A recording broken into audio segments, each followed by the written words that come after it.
Bien, ¿qué tal? Buenas tardes a todos. Vamos a trabajar en este encuentro con siempre de ventilación mecánica, que es parte de mi pasión, y vamos a desarrollar la ventilación mecánica en tiempos de COVID. Tengo que agradecer al profesor licenciado Sebastián Ferreira, quien me invitó a participar en su capacitación que está realizando en el Hospital Sardá. Él es jefe de sección docencia en dicho hospital. Y como siempre hemos tenido una relación de muchos años y confía en mi trabajo y en esta oportunidad, como en otras tantas, me ha invitado y para mí es un placer, me está dando la oportunidad de estar hoy con ustedes. Y bien, vamos a compartir este, este PowerPoint que quiero desarrollar. Un poco se me está complicando el tema de que como estoy desarrollando, estoy incorporando a la gente que se está sumando. Un poco cuando yo abra las imágenes, no voy a poder continuar con la aceptación de la gente que se va incorporando. Así que ahí tenemos una dificultad, pero bueno, estamos en lo que hay. Quizás pueda interrumpir en algún momento, en un segundo, para poder aceptarlos. Voy a compartir pantalla con ustedes,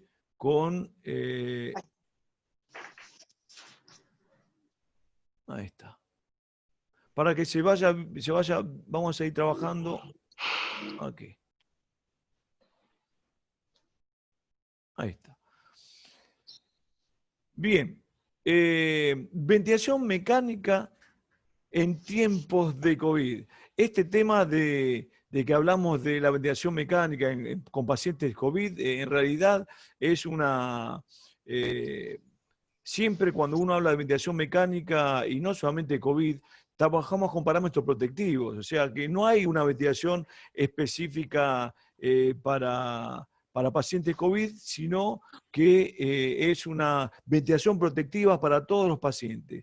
El tema COVID nos ha llevado a tener o a tomar mayores precauciones con respecto a la parte puntualmente infectológica. Nos ha bajado a la tierra para darnos cuenta que todo paciente ventilado es posible de contaminar no solamente al propio paciente y a partir de nuestras acciones, sino también el paciente hacia lo que tiene que ver con los profesionales actuantes y los espacios en los cuales se está desarrollando. Por ejemplo, hablamos de ámbitos hospitalarios.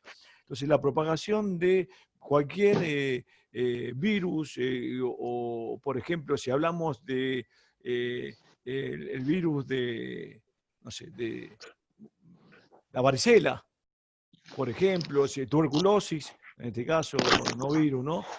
También es una neumonía, otro tipo de una neumonía, también son pasibles de contaminar y quizás no hemos tenido la precaución en este tiempo de que sí estamos teniendo cuando hablamos de pacientes COVID.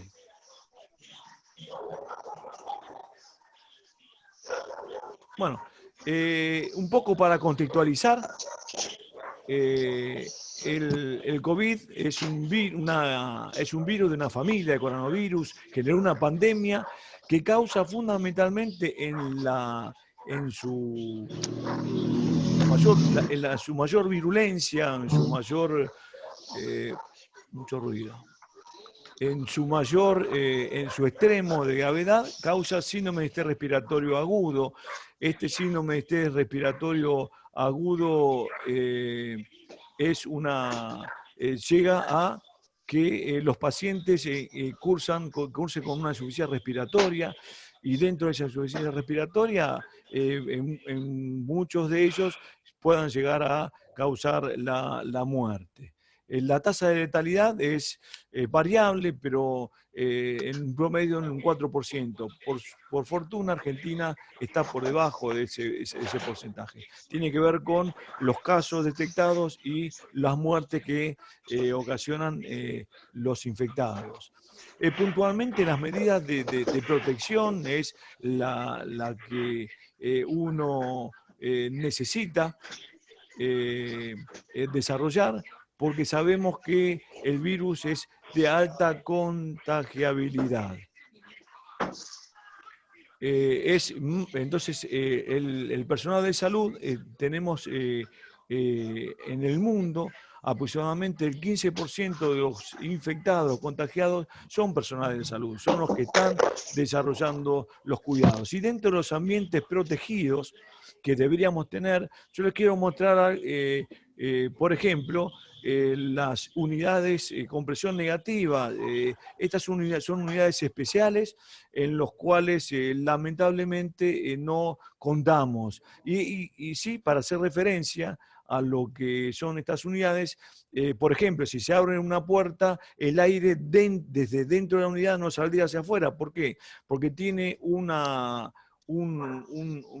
sistema en los cuales hay un sistema de aspiración que renueva 15 veces por hora todo el volumen de aire que está dentro de la habitación. Por un lado lo inyecta y por otro lado aire, en este caso filtrado, y salen filtrados también a través de filtros de alta eficiencia, los filtros CEPA, al exterior, y renuevan el aire en alrededor de 15 veces por hora.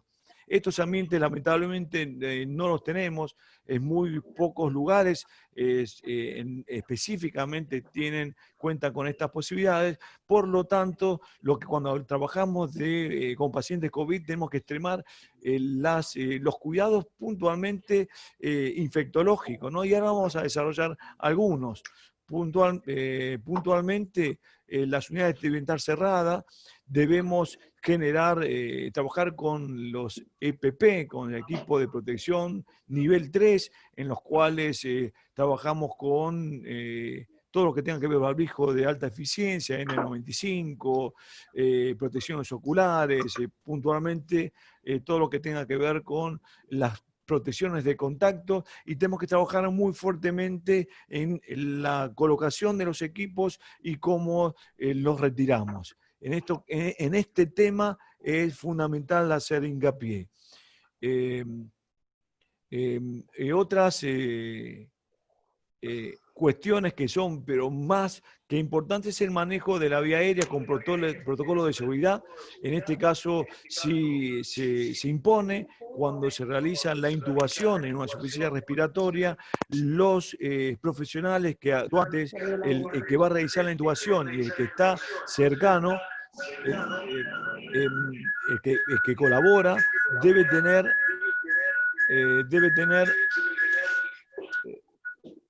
los micrófonos, por favor, traten de tenerlos apagados, la persona que ingresa. Bien, entonces, en cuanto a los manejos de la vía aérea, protocolos. Los protocolos son para ser cumplidos, no son de aplicación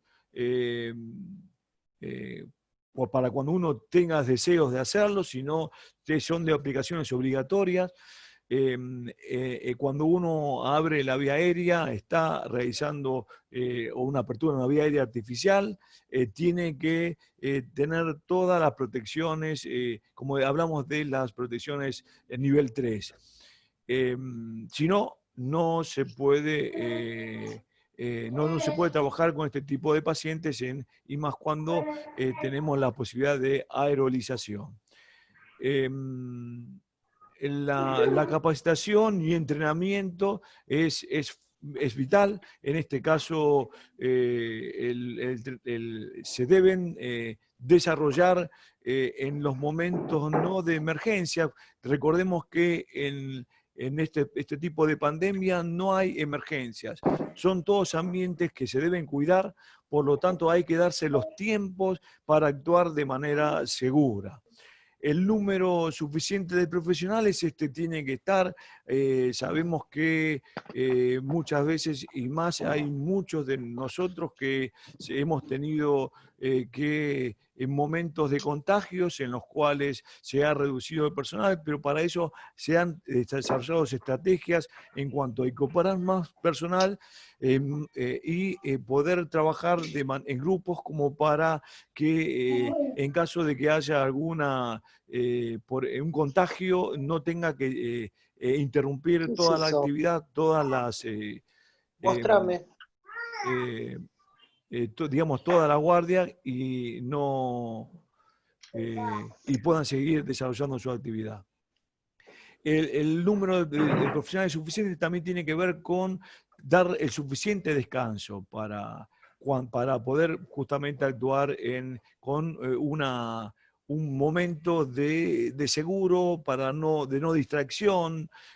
Sabemos que el personal que mayor tiempo está expuesto sufre mayor cansancio y ese mayor cansancio puede bajar las defensas en cuanto a esto de poder cumplir con todas las normativas en un 100%. Uno cuando está cansado reduce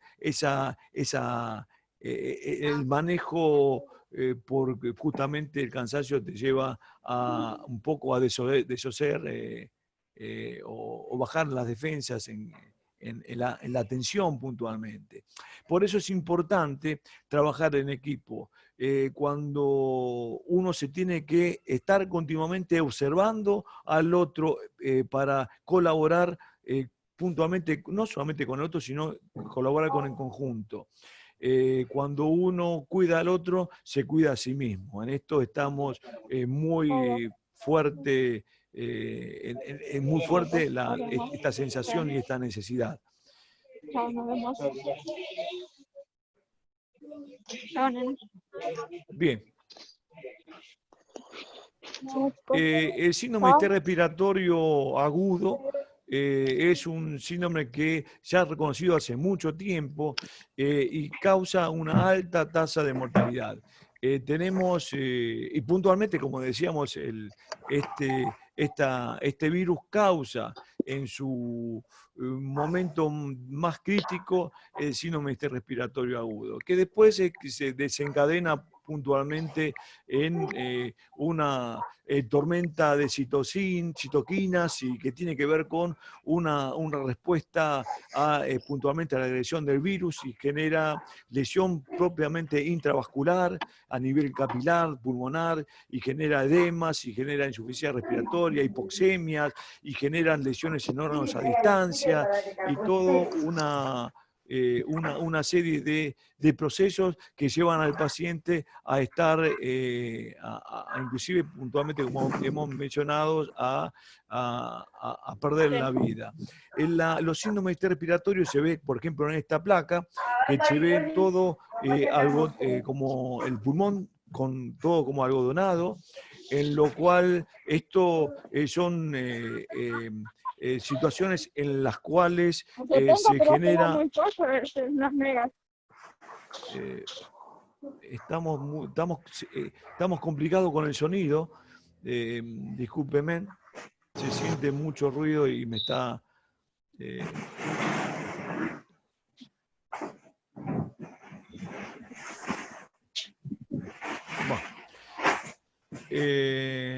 bien.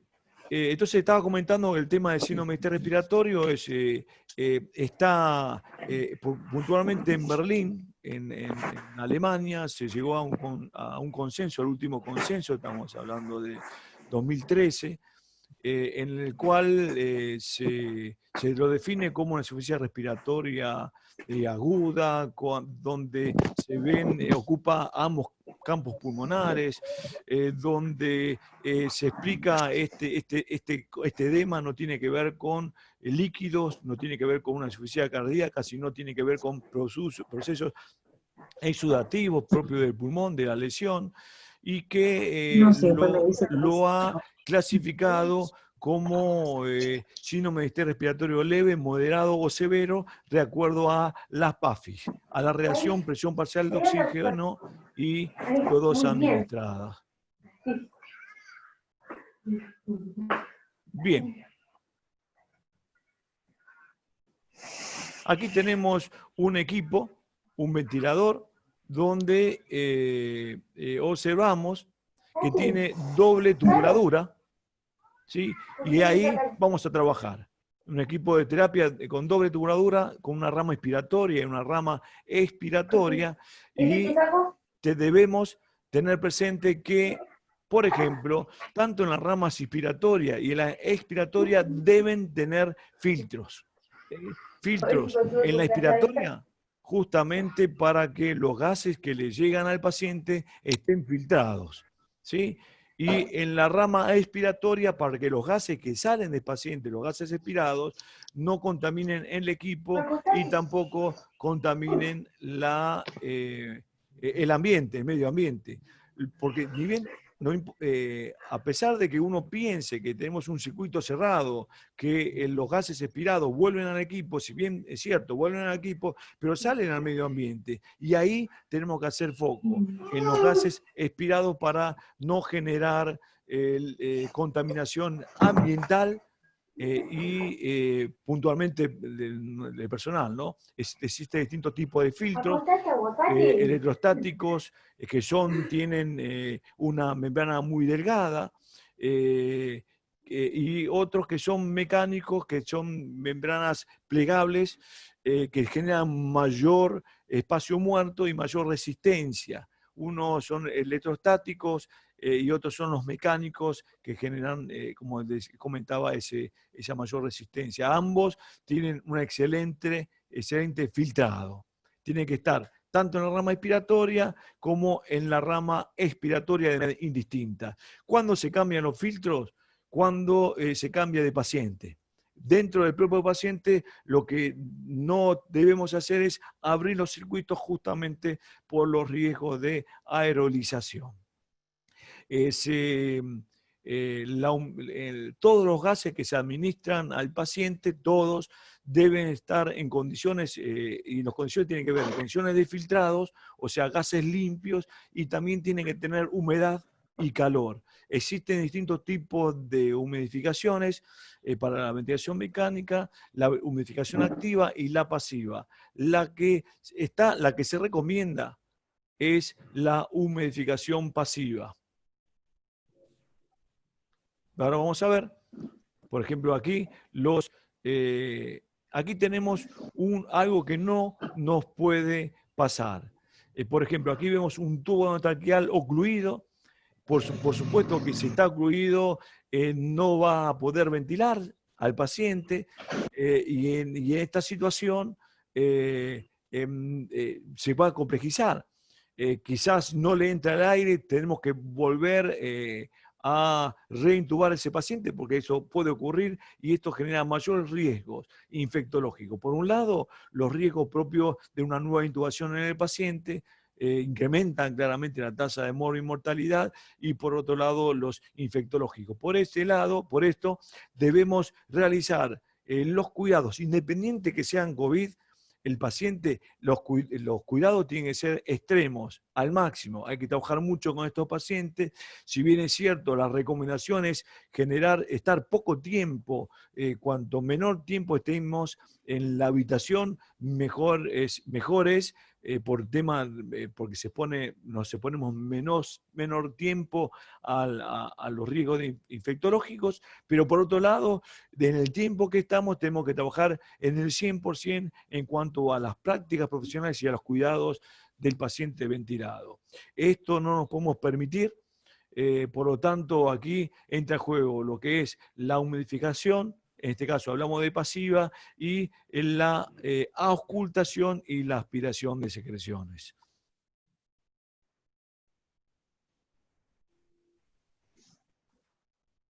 Aquí tenemos el humidificador pasivo. Esto es importante y es la elección, en este caso, de los pacientes con COVID. o cualquier paciente que tenga riesgos de contagios aéreos, ¿sí? Aquí vemos que, por ejemplo, los flujos vienen desde, donde dice expiración, vienen desde la máquina, ¿sí? Los gases son fríos, llegan al paciente y en la exhalación, el aire exhalado es caliente, tiene que ver con la calefacción propia del pulmón y del parénquima, ¿no? Ese calor es atrapado en la malla del propio humidificador y en la nueva inspiración, en los nuevos gases que son entregados por la máquina, son arrastrados hacia el paciente y de esta manera genera y optimiza el calor, optimiza la humedad del propio paciente y con esto genera la humidificación y el calor del aire inspirado. Los gases secos y fríos generan impactación, generan que las secreciones se mantengan, digamos que ocluyan la vía aérea, esto genera atelectasia, esto genera infección, esto genera incremento de la presión en la vía aérea, esto genera hipoxemia. Entonces, para evitar todos estos riesgos, la humidificación es fundamental. Aquí tenemos distintos tipos de humidificadores. Por estos dos que están ahí, aquí arriba, no son los adecuados para este tipo de pacientes. En este caso sí, este que estoy mostrando aquí abajo sí, porque es humidificador más filtro. Este tiene a partir de esto que habíamos hablado, que los gases expirados se quedan atrapados en la humedad y el calor dentro de una membrana, también tienen en su parte distal, en la parte posterior, más proximada a los tubos de la máquina, o sea, a las ramas de la máquina, más proximada a ese espacio están los filtros.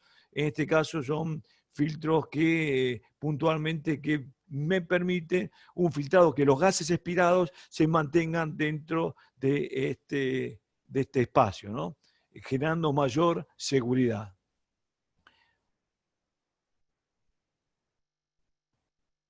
Si por alguna razón tengo que cambiar ese HME, que puede ser que lo tenga que cambiar, ¿y por qué lo voy a tener que cambiar? Claramente porque se haya impactado con secreciones, se haya ocluido, tenga varios días, aumente la resistencia. ¿Lo tengo que cambiar? Por el fabricante nos dicen 24 horas, pero podemos estar 2, 3 y 4 días con el propio humidificador si se mantiene limpio. Generalmente, digamos, la rama, utilizando este tipo de humidificador, debemos tenerlos hacia arriba, o sea, generar que el tubo endotraqueal esté hacia arriba para evitar que en caso de secreciones impacte en el HME. ¿Se entiende? Entonces, el tubo tendría que estar, el tubo endotraqueal hacia arriba, el humidificador aquí con las sujeciones del propio equipo para evitar que en las secreciones tengan menor riesgo de que se impacten en el HME. Si yo tengo que cambiar el HME, este humidificador, lo que tengo que hacer es clampear el tubo. ¿Por qué? Porque si yo abro la vía aérea,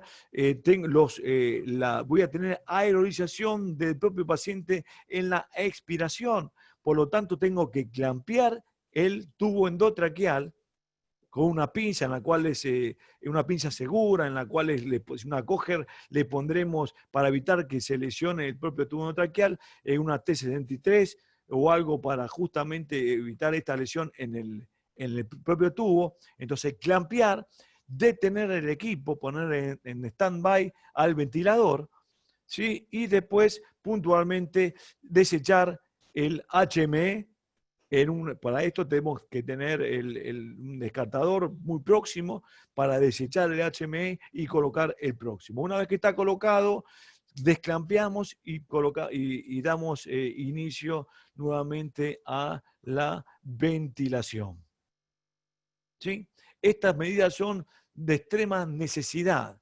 Entonces, recomendamos la humidificación pasiva y en caso de no necesidad del cambio del HME, realizar estos cuidados, ¿no?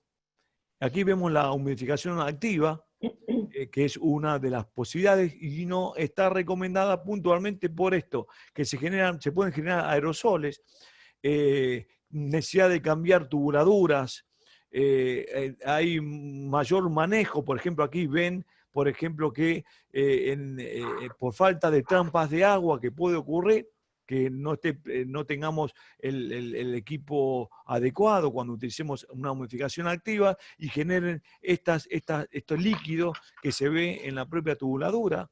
Esto claramente tenemos riesgos infectológicos mayores, necesitamos trampas de agua, pero la trampa de agua la tenemos que abrir para desechar el líquido que está dentro. Y por tanto ahí tenemos también un riesgo puntual de contagios aéreos. Como decimos, tenemos que reducir al máximo las posibilidades de abrir la vía aérea. ¿Sí? Para la humidificación activa podría hacerse si contamos con, por ejemplo, este tipo de humidificadores y tubuladuras especiales con hilo calefactor, en las cuales, aquí lo pueden apreciar, aquí abajo, que en la parte de conexión se ve que tiene este hilo calefactor y que mantiene en todo el largo desde que sale desde que sale desde el calentador hasta que llega al paciente, mantiene la temperatura. Esto se hace de manera dinámica. Hay una comunicación permanente, la máquina se coloca la temperatura que vamos a administrar de trabajo, a partir de los sensores proximales, un termómetro, la máquina mide, el equipo calefactor mide la temperatura que llega al extremo distal o proximal al paciente y realiza una autorregulación de su propia temperatura para mantener a todo el largo de del tubo, en este caso de las tubuladuras, la misma temperatura para reducir este tema que hablamos de la condensación del agua y que quede líquidos en las tubuladuras.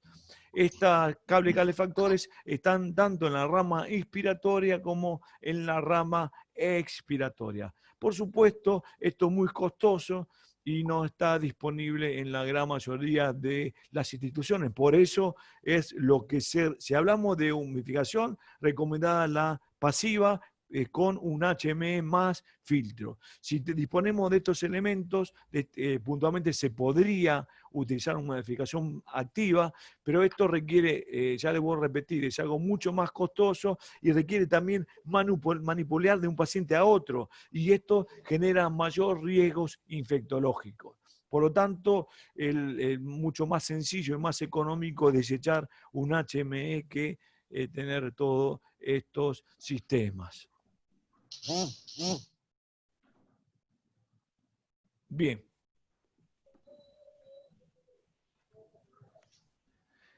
Si hablamos de cuidados, claramente necesitamos disponer de un circuito de aspiración cerrada. Estos circuitos de aspiración, como vemos, evitan tener que abrir la vía aérea para poder aspirar. Entonces, si abrimos la vía aérea, más allá de que generan aerosoles, y son los de mayor riesgo, sino también que generan lo que se llama desreclutamiento, o sea, un pulmón que lo hemos trabajado, que se va abriendo, que ahora vamos a ir viendo la parte ventilatoria, un pulmón que hemos logrado quizás con mucho trabajo empezar a abrirlo para mejorar la hematosis. Cuando desconectamos el ventilador, esto va a generar que el pulmón se colapse nuevamente y que comiencen las dificultades en cuanto a la saturación de oxígeno, la oxigenación, las hipoxemias. Entonces tenemos que tener presente que siempre es necesario para este tipo de pacientes disponer de lo que es circuito de aspiración cerrada. Aquí vemos que en este caso tenemos un extremo de lavado, sí, pero lo tenemos que mantener limpio el circuito de aspiración para que tenga mayor durabilidad y reducir los riesgos de la infección cuando en las reentradas expiratorias. Y aquí también hay algo que yo me quisiera detener un segundo, En este caso, este circuito de aspiración tiene un puerto también para aerolizar. Si yo tengo que administrar, por ejemplo, PAF, aerosoles a través puntualmente de los MIDI, podría realizarlo utilizando esta rama que la otorga el propio circuito de aspiración cerrada. ¿Es lo mejor? No, claramente no es lo mejor. ¿Por qué? Porque al administrar el aerosol, gran parte de ese aerosol se impacta en las propias paredes del conducto y lo proximal y no llega a nivel distal. Por lo tanto, cuando uno administra este tipo de PAF y no a través de una aerocámara, que es un más espaciador, que genera que los gases que se administran no se impacten, o sea, el fármaco no se impacte en las paredes y quede más homogéneamente más distribuido. Cuando estamos hablando de que no podemos abrir la vía aérea, una de las posibilidades sería administrar esto. Hay que tener en cuenta y mucho cuidado que cuando uno abre el extremo para administrar el PAF, esa apertura es también una fuga de gases. Por lo tanto, cuando uno va a administrar, necesitamos tener la precaución de clampear a través de una coger, una pinza, clampear este puerto, abrirlo, conectar el aerosol. Previamente hay que batirlo un poco y mantenernos unos segundos en la mano para que el gas propelente se expanda y genere mayor capacidad de empuje. Bien, entonces lo movilizamos el aerosol, lo mantenemos unos segundos, clampeamos este puerto inicial y abrimos, deshabilitamos o habilitamos sacando el clamp y ahí pafeamos varias veces. Recuerden que por lo menos tenemos que hacerla por cada dosis, entre 2 y 3 dosis superior, ¿no? Por esto que decíamos que se impacta el gas en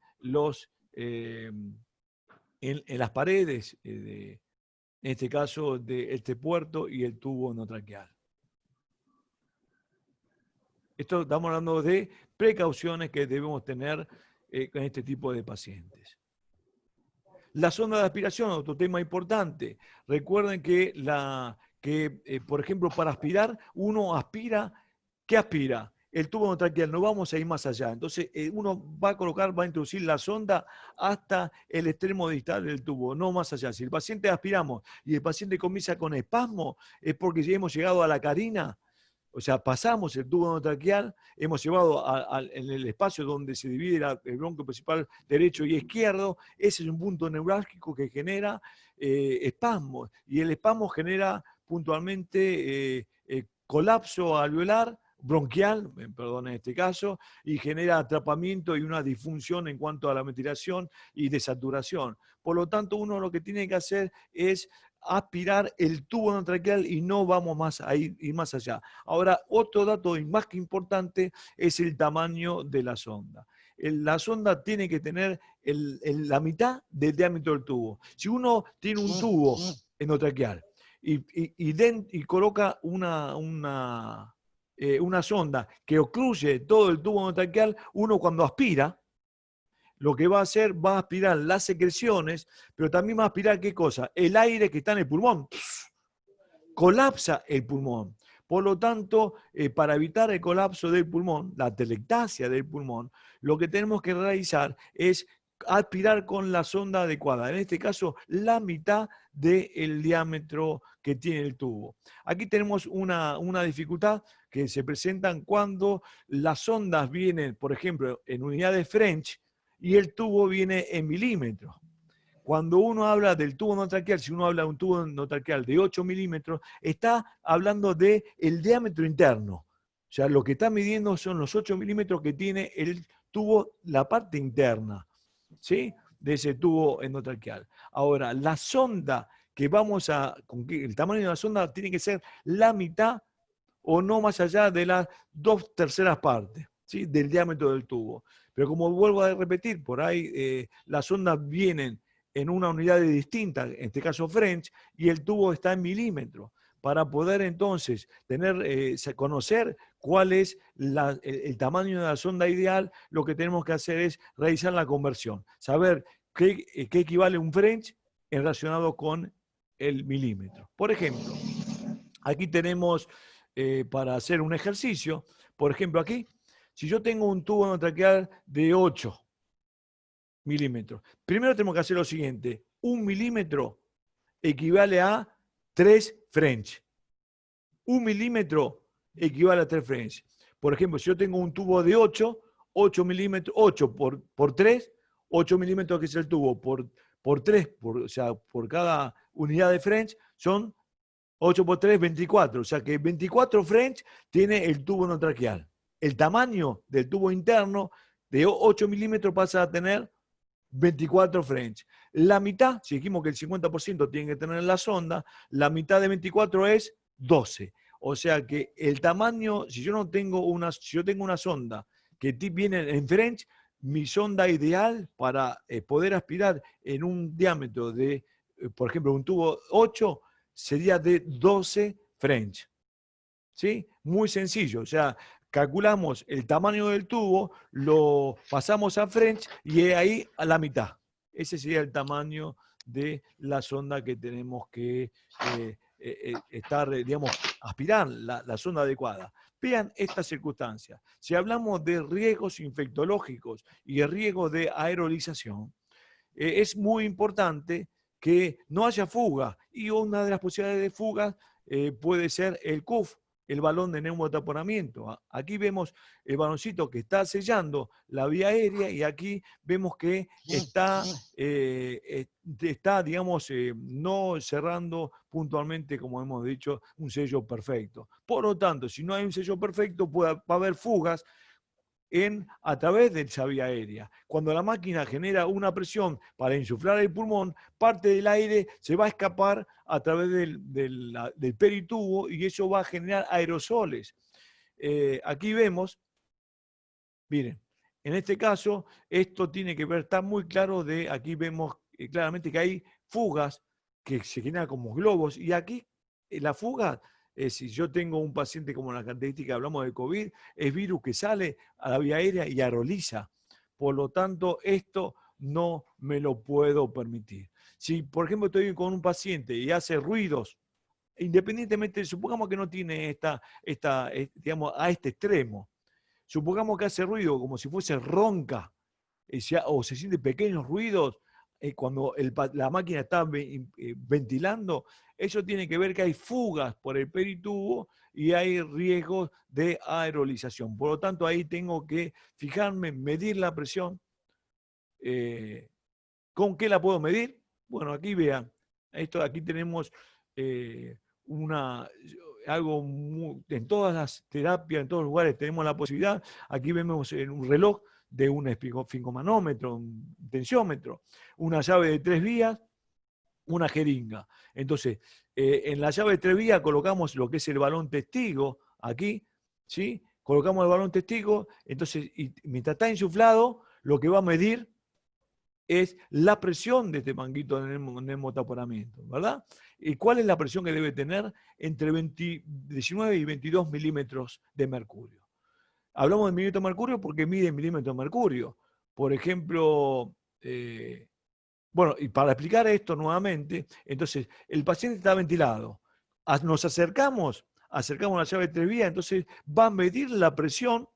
Aquí vemos que la llave de 3 vías está en libre acceso para que mida la presión de este manguito de neumotaponamiento. Si le falta presión, por supuesto que generamos con la jeringa, aumentamos el aire de este manguito de neumotaponamiento, cerramos la llave de 3 vías cuando alcanzó y retiramos este instrumento. Aquí vemos un cufómetro específico que mide centímetros de agua. En este caso, la presión ideal es entre 25 y 30 centímetros de agua. Aquí vemos que directamente, rápidamente lo mide, tiene la posibilidad de tener una válvula, como si fuese el tensiómetro, que puede administrar mayor cantidad de aire. Y cuando quiero sacar, tiene en la parte posterior para apretar con una palanca y de esa manera permito que el aire salga de este manguito de neumotaponamiento. ¿Por qué estos parámetros de 25 a 30 centímetros o de 19 a 22 milímetros de mercurio? Primero porque si aumentamos la presión dentro de la tráquea, vamos a generar lesión en el parénquima, puntualmente en la mucosa traqueal. La mucosa, como todo órgano vivo, requiere de perfusión, de oxigenación. Si uno la ocluye, ocluye la circulación y el tejido muere. Por lo tanto, para evitar o para mantener la tráquea sana, debemos permitir que haya perfusión. La diferencia en centímetros, como hemos mencionado antes, milímetros de mercurio, de 19 a 22 a 25 y 30, son porque son unidades diferentes. ¿Sí? Por ejemplo, 1 milímetro de mercurio equivale a 1,36 centímetros de agua. Tiene que ver la diferencia, tiene que ver, porque aquí en este cufómetro mide centímetros de agua y en lo que hemos hecho recientemente con el reloj del tensiómetro mide milímetros de mercurio. ¿Sí? Pero en ambas situaciones lo que nos estamos permitiendo es la perfusión capilar, ¿verdad?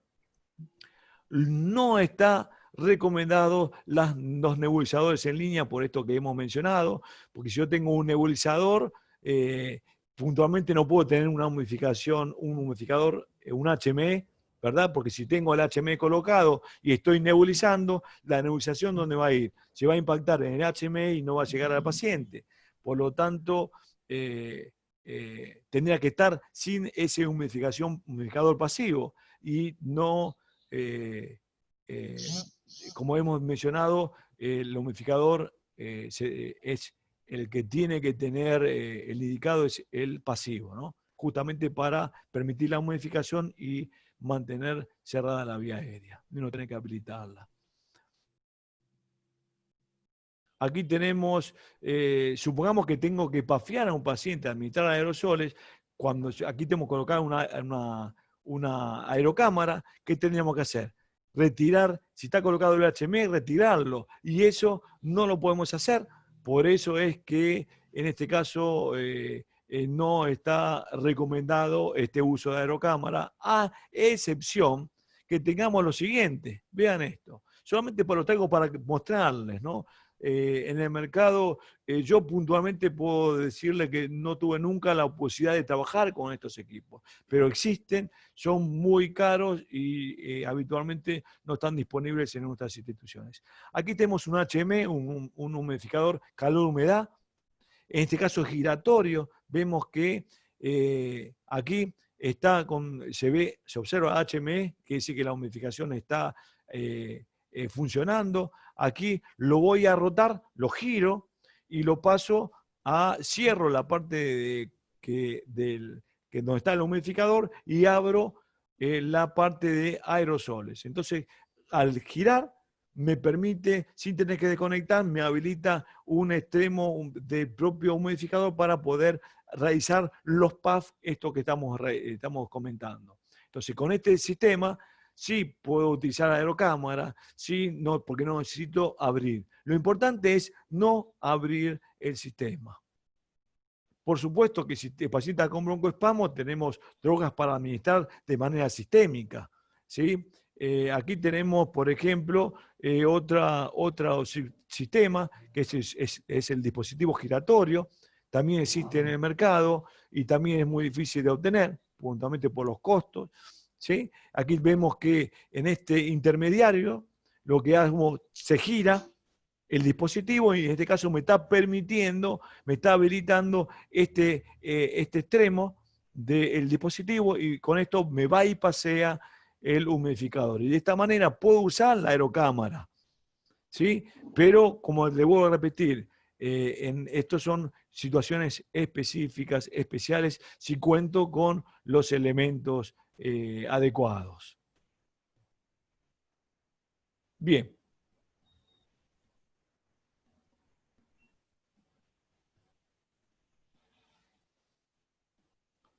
Bien, dicho esta introducción que tiene que ver un poco, porque me parecía más que importante realizar, lo que tiene que ver esto de los cuidados infectológicos con este tipo de pacientes. Ahora vamos a entrar rápidamente puntualmente en la ventilación mecánica. La ventilación mecánica, como cuando comenzamos la charla, hablamos que es una ventilación protectiva. En este tema de la ventilación mecánica y paciente COVID no hay nada nuevo. No es que es una ventilación que es específica para COVID y tenemos que... No, no, no. Es la misma ventilación protectiva que estamos utilizando en el paciente distresado. ¿Sí? Lo único que en estos momentos se nos cae un poco la ficha en que todos los pacientes son posibles de generar riesgos infectológicos y tenemos que generar todo al máximo los cuidados infectológicos. Por ejemplo, si hablamos de modo ventilatorio, aquí vamos a hacer rápidamente un poco para interpretar los modos comunes que utilizamos en la ventilación mecánica y puntualmente también en este tipo de patologías. Aquí vemos que una ventilación mandatoria continua es el modo que normalmente hablamos de ventilación controlado asistido controlado por volumen, asistido controlado por presión, ¿sí? Dentro de lo que es la clasificación, deberíamos hablar de la ventilación mandatoria porque la máquina manda todos los parámetros, la única interacción entre el paciente y la máquina es el esfuerzo del paciente y que la máquina lo asista. Pero si no, la máquina manda con parámetros que hemos establecido de control nosotros. Si el modo mandatorio, si la ventilación mandatoria continua o lo que es ventilación por volumen, asistido controlado, lo que manda es, la máquina puede trabajar o puede desarrollar solamente dos formas de mandato, o puede mandar de dos maneras, o controla el volumen o controla la presión, ¿sí? Volumen y flujo o presión. No, esta variable de control de volumen y de presión no pueden hacerse de manera conjunta. Se hacen, o se controla el volumen y el flujo o se controla la presión. En los modos mandatorios, en los modos normales, que uno habla de los modos ventilación controlada o asistido controlada por volumen, aquí vamos a ver cómo es, cómo maneja el equipo este tipo de modos ventilatorios. Por ejemplo, yo voy a administrar como un parámetro protectivo, vamos a administrar, supongamos, 350 mililitros de volumen corriente. El volumen corriente es el que entrega la máquina en cada respiración. Este volumen corriente ahora vamos a ir desarrollando, pero tiene que ver con una situación, con tema de talla, con peso teórico. Ahora vamos a entrar en detalle. Pero yo quiero hacer referencia para mostrar este esquema. Aquí vemos que, por ejemplo, vamos a mostrárselo nuevamente, que cuando se abre la válvula inspiratoria, la máquina entrega un flujo, ese flujo en el tiempo, un flujo continuo. En el tiempo genera un volumen. Aquí estamos administrando, seteando 350 mililitros. Pero vean esto para tener en cuenta. Los volúmenes son los que maneja la máquina de acuerdo a un parámetro que hemos seteado, que el operador seteó, con parámetros protectivos. Nosotros como enfermeros, dentro del equipo de la interdisciplina, vamos a hacer los cuidados y vamos a estar con el ventilador y con el paciente. Y vamos a valorar y vamos a observar qué cosas, cómo está seteado el equipo y cuáles son los parámetros de seguridad dentro de lo que es este seteo. Entonces, ¿los debemos conocer? Entonces, aquí estamos conociendo puntualmente que le vamos a administrar un volumen protectivo de 350 mililitros. ¿Sí? Entonces vean que ese volumen generó una presión pico, que es la presión máxima que alcanza la vía aérea en un modo volumétrico. O sea que la máquina genera un flujo en un tiempo, ese administra un volumen. Pero ese flujo, en la medida que hay resistencia en la vía aérea, genera una presión. Esa presión se va, en la medida de que aumenta la presión, aumenta también la presión, lo que se llama presión pico, la presión máxima en la vía aérea. Vean la diferencia. Aquí para 350 mililitros hay una presión pico de 18. Aquí una de 25 y aquí tenemos una presión pico de 37 en el que está más bajo. O sea, volumen constante, presión variable. Aquí tenemos un tema más que importante. Si yo sé que el volumen es constante y lo que varía en la presión, mi alarma prioritaria, lo que yo no puedo controlar, ¿qué es? La presión. Por lo tanto, en estos casos, en los modos volumétricos, mis alarmas prioritarias van a ser la presión máxima en la vía aérea. ¿Está bien? El volumen, no, porque el volumen se va a entregar puntualmente. Por lo menos el volumen corriente se va a entregar a excepción de que se alcance el límite de alarma de presión máxima. Ahora vamos a ir entrando, también vamos a tocar ese tema rápidamente. Aquí vemos en una gráfica de un equipo donde observamos las curvas de flujo. La única curva de flujo es la que tiene una parte superior y una parte inferior. La parte superior es la inspiración, en este caso todo verde es inspiración, y la parte roja es expiración. O sea, aquí tenemos una curva de flujo, inspiración y expiración. Aquí tenemos una curva de volumen. Vean que la curva de volumen y los flujos son iguales en todas las respiraciones.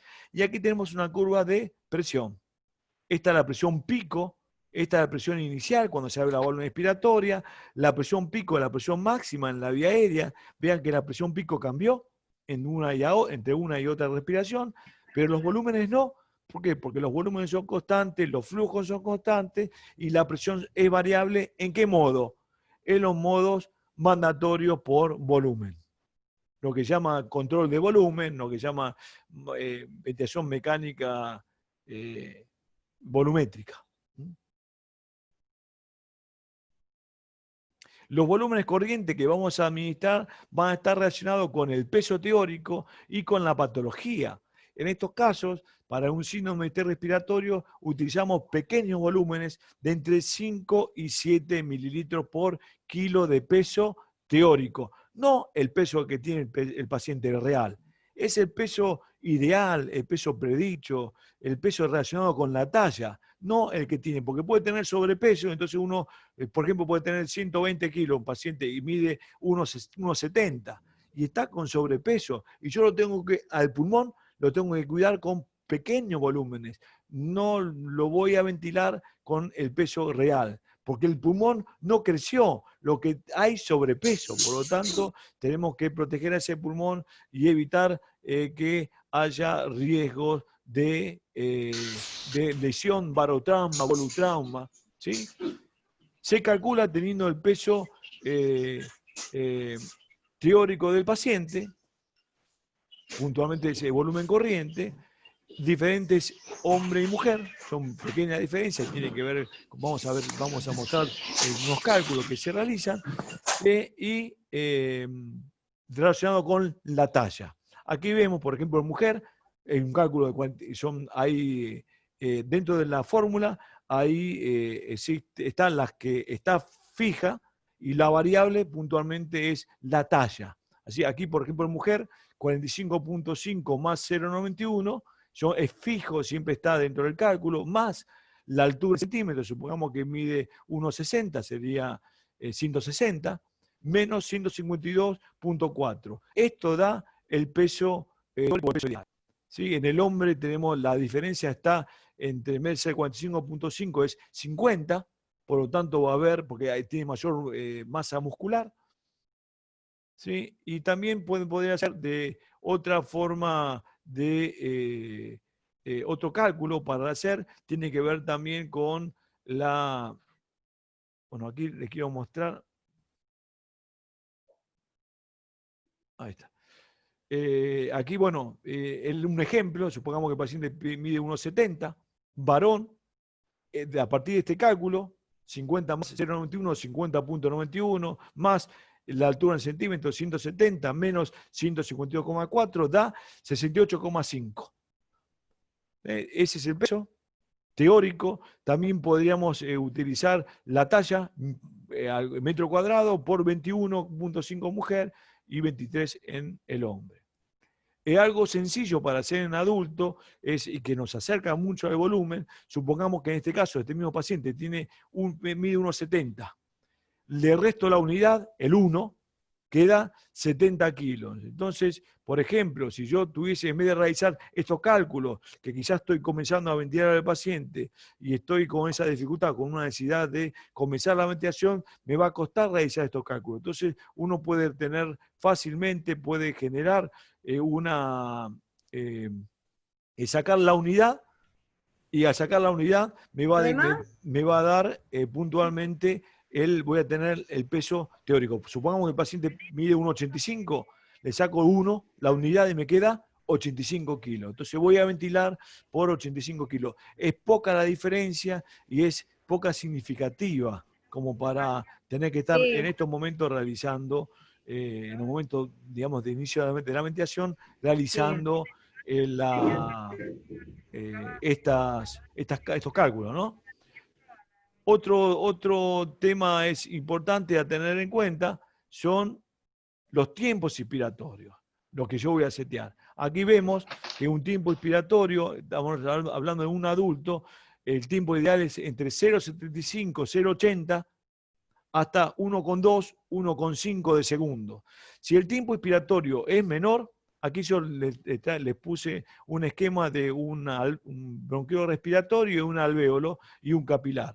Si el aire inspiratorio que ingresa, que está ingresando, ese que va a estar dentro del alvéolo. Si yo tengo el tiempo inspiratorio es breve, se produce en la inspiración, se expande ese alvéolo con gases frescos. Si yo en un momento cuando se abre la válvula respiratoria, aparte de esos gases salen vuelven hacia la vía aérea superior, voy a tener poco tiempo de gases frescos para realizar la hematosis. Aquí vemos un capilar pulmonar y aquí vemos un alvéolo. Si está poco tiempo con gases frescos, cuando pase el globo rojo para tomar puntualmente ese oxígeno, va a estar, el oxígeno quizás no va a ser suficiente fresco porque ya se va a consumir puntualmente porque tengo poco tiempo inspiratorio. Por lo tanto, esto es muy importante, que los tiempos inspiratorios sean los adecuados, y estamos hablando de un adulto que no sea menor a 0,75, 0,80 del segundo,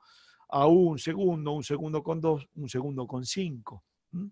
Entonces, los tiempos inspiratorios hay que setearlos en los modos mandatorios. En este caso estamos hablando por volumen. Por presión es exactamente lo mismo. Seteamos los tiempos inspiratorios. Aquí vemos un ciclo respiratorio para interpretar que el ciclo respiratorio involucra la inspiración y la expiración.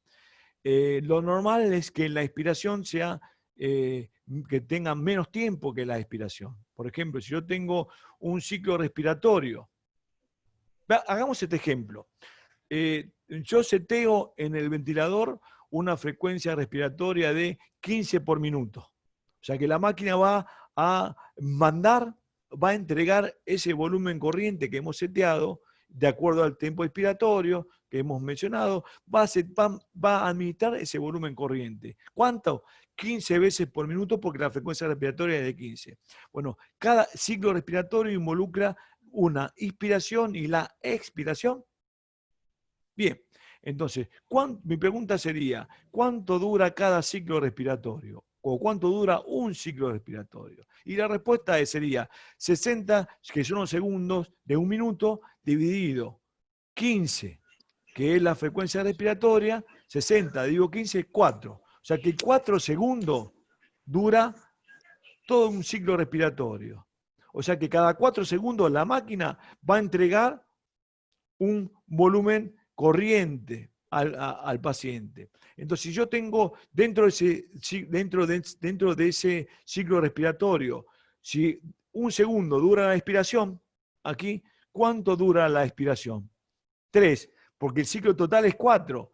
1 más 3, 4. O sea que la relación inspiración y expiración, relación IE, lo que muchas veces, digamos, está en los equipos, es de 1, 3. Más pequeño la expiración, más tiempo la expiración. 1, 3. ¿Por qué? Porque el ciclo total es de 4 segundos. Y la expiración es de 1 y 3 segundos es la expiración 1, 3. Pero también puede ser que la relación IE sea invertida. se utiliza como estrategia ventilatoria en muchos de nuestros pacientes COVID, la relación IE invertida, donde la inspiración dura más tiempo que la expiración. En el mismo ejemplo, si yo tengo una frecuencia de 15, si la inspiración dura 3 segundos y la expiración 1, la reacción IE es 3, 1. Siempre la inspiración va delante. Esto se logra, esta relación IE invertida. Una de las estrategias es justamente para incrementar la presión en la vía aérea media y para mantener más tiempo la presión constante en la vía aérea y evitar menos cambios de forma en el alvéolo. Cuando más cambio de forma tiene o más se deforma, lo que llaman strain y strain, cuanto más se deforma, mayor procesos inflamatorios genera dentro del alvéolo y produce mayor riesgos propiamente infectológicos para el propio pulmón y para el resto de la economía, el resto de los órganos, lo que se llama biotrauma. Bien.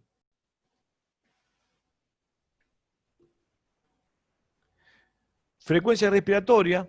La frecuencia respiratoria que habitualmente en adultos hablamos de un rango entre 12 y 20 respiraciones por minuto.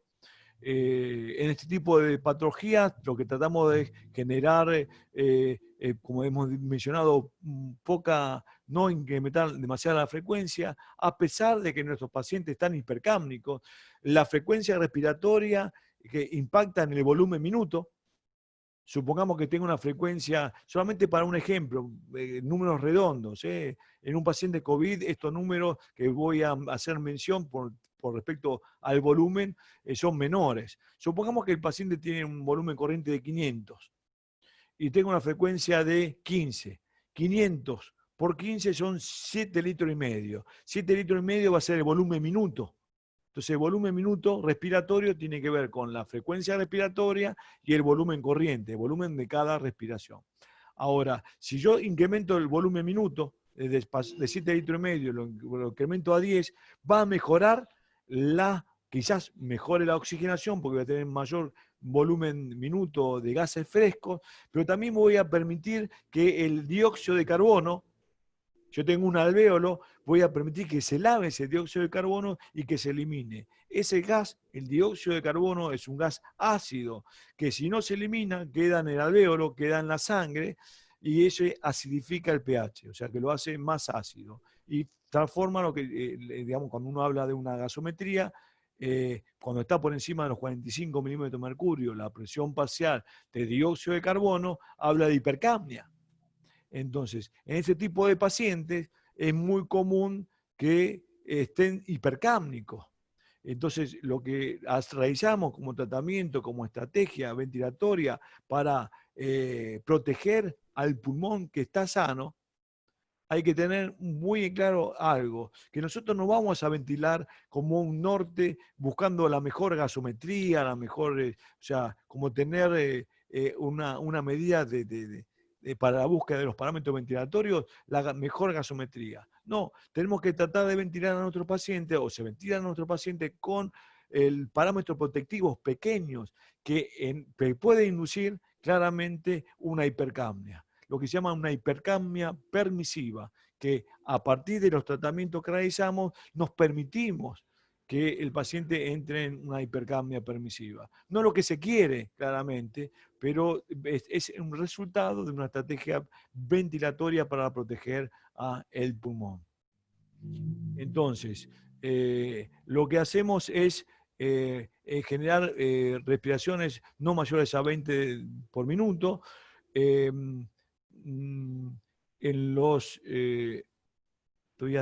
Sigo admitiendo personas.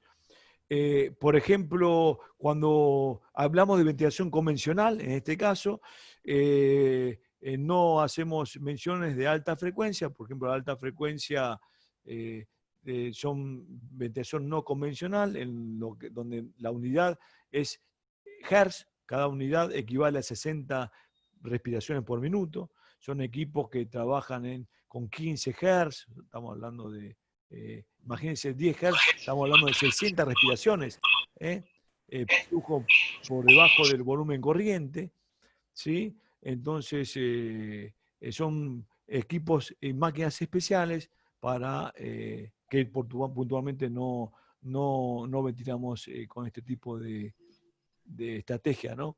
De alta frecuencia. No es la elección, ¿no? PIP. Vamos a titular la PIP. La PIP es más que importante. ¿Y qué es la PIP? Es la presión positiva al fin de la expiración. O sea, aquí vemos, yo les traje un esquema de un alvéolo y un bronquio respiratorio. Cuando uno habla de presión, de PIP, presión positiva al fin de la expiración. O sea, que en la exhalación, dentro del pulmón, hay más presión que afuera.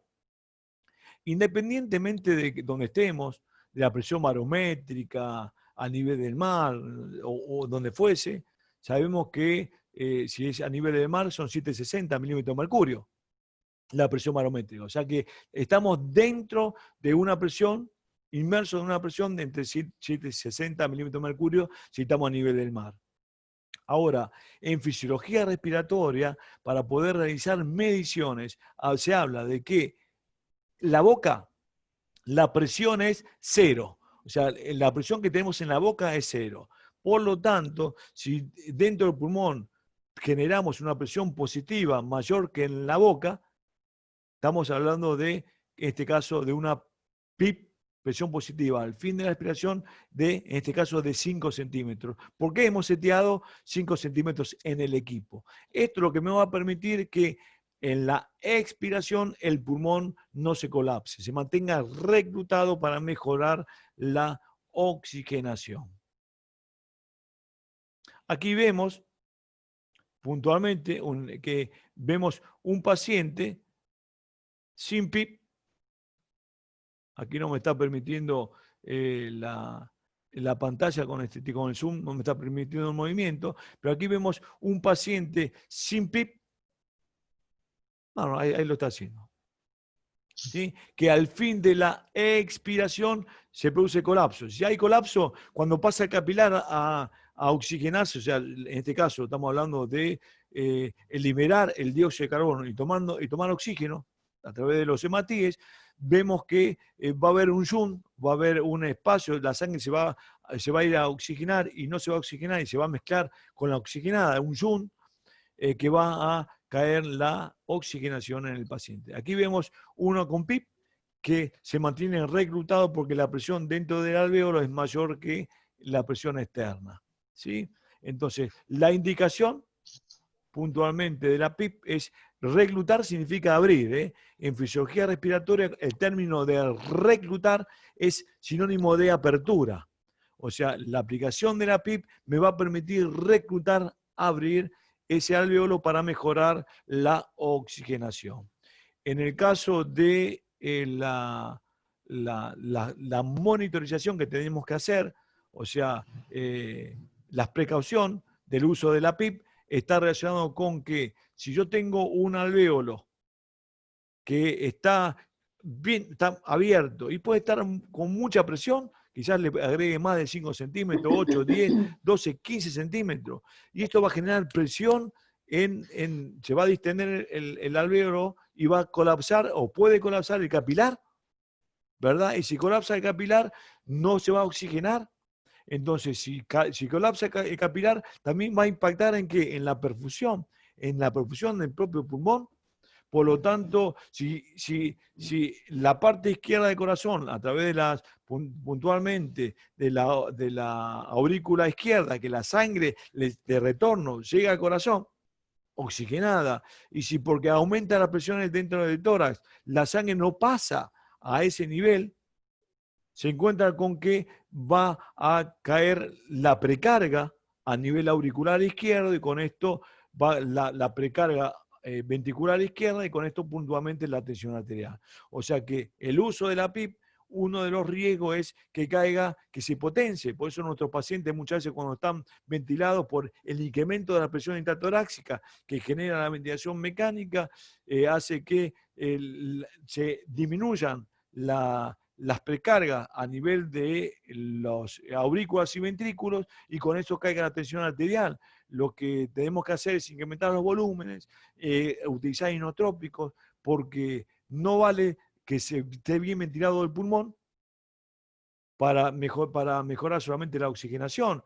Tiene que estar ventilado y bien perfundido, porque si está ventilado y no perfunde, claramente no va a caer la saturación y no vamos a alcanzar el objetivo que es puntualmente administrar o mejorar la oxigenación y reducir la hipoxemia, ¿sí? Entonces tiene que ventilar bien y perfundir bien. Entonces hay que monitorizar la tensión arterial, la frecuencia cardíaca, la presión parcial de oxígeno, estamos hablando a nivel arterial, la saturación y la presión parcial de dióxido de carbono, ¿sí? Como decíamos, que si no está permeable, no va a poder eliminar y se va a generar hipercamia. Y con esto, cambios en el pH. Se va a poner más ácida la sangre.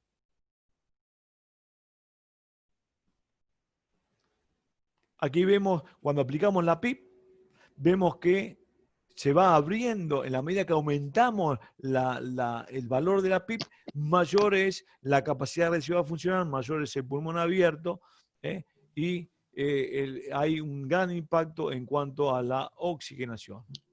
Hay que administrar una PIP óptima. Para esto hay cálculos específicos, mediciones de curva, valoraciones múltiples para colocar una PIP adecuada para cada paciente.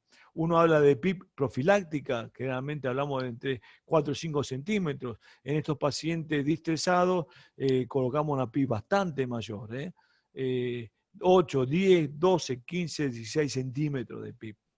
Para lograr mantener ese pulmón abierto. Aquí vemos los niveles de PIP. Cuando uno habla de PIP, presión positiva al fin de la expiración. Cuando uno habla de PIP, que es una presión, ¿dónde la vamos a ver? Puntualmente en las curvas de presión. Esta es la curva de presión, volumen y flujo. Entonces la PIP la vamos a ver en la curva de presión. Aquí vemos una PIP de 5 centímetros y aquí vemos una PIP de 10. Vemos la diferencia a altura, ¿no? Que genera. Aquí con una PIP de 10 vamos a tener un alvéolo más reclutado, ¿o no? Tiene que ver puntualmente este valor de PIP. Recuerden que se setea de acuerdo a una valoración muy exhaustiva que tiene que ver con presiones, curvas, cálculos. La FiO2 que vamos a administrar tiene que ser la suficiente para al menos que el paciente alcance una saturación entre 88 y 94, 96% de oxígeno, que esté saturado, a través de quizás de una pulsiosimetría, a través del oxímetro de pulso. Las metas que vamos a perseguir es que al menos sea mayor, estamos hablando a nivel de una gasometría arterial, que esté por encima de los 60 milímetros de mercurio la presión parcial de oxígeno en sangre arterial. Y lo ideal es que esté igual o menor al 50% de la FiO2 administrada. O sea, que dentro de los volúmenes que vamos a administrar, que el 50% sea de oxígeno. Tratamos que no supere ese valor, porque eso genera atelectasia por absorción, y también lesiones por... en este caso oxidación, una serie de situaciones que, como el gas, el oxígeno es tóxico por encima del 60% de administrar la FiO2, generan lesiones permanentes a nivel celular. Esto también va a depender del grado de Jung, como decíamos, de colapso, ¿no? Cuanto mayor es el grado de Jung, mayor es la necesidad de oxigenación, ¿sí? pero puntualmente tenemos que mantener inicialmente como meta objetivo el paciente sature al menos 88, 90, 92%. La sensibilidad del trigger, otro detalle más que importante. ¿Trigger qué es? Disparo. El trigger es cuando, por ejemplo, hablamos de modo mandatorio, modo continuo, controlado, ventilación controlada por volumen, controlada por presión, lo que asistido controlado en cada una de ellas. ¿Y por qué es asistido controlado? Porque la máquina controla, siempre controla, y lo asiste cuando el paciente hace un esfuerzo inspiratorio. Esa asistencia va a depender puntualmente del valor del trigger, el valor de disparo, la sensibilidad del trigger.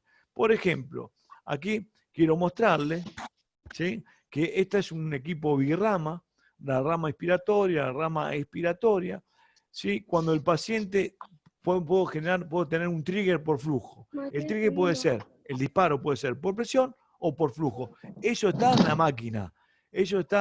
Uno tiene la posibilidad de elegir cómo voy a realizar el disparo, el trigger, cómo lo voy a accionar, cómo la máquina se va a dar cuenta que el paciente quiere hacer un esfuerzo, y que quiere respirar más allá de lo que le demos. Supongamos que tengo una frecuencia respiratoria de 15, que hemos seteado, y el paciente quiere respirar más. Supongamos que quiere respirar 20 veces en vez de 15. Entonces, ¿qué va a hacer? En vez de tener una frecuencia de cada 4 segundos, la máquina mande el volumen, se va a cortar el tiempo. ¿Por qué? Porque el paciente quiere respirar más. Entonces, ¿cómo se da cuenta?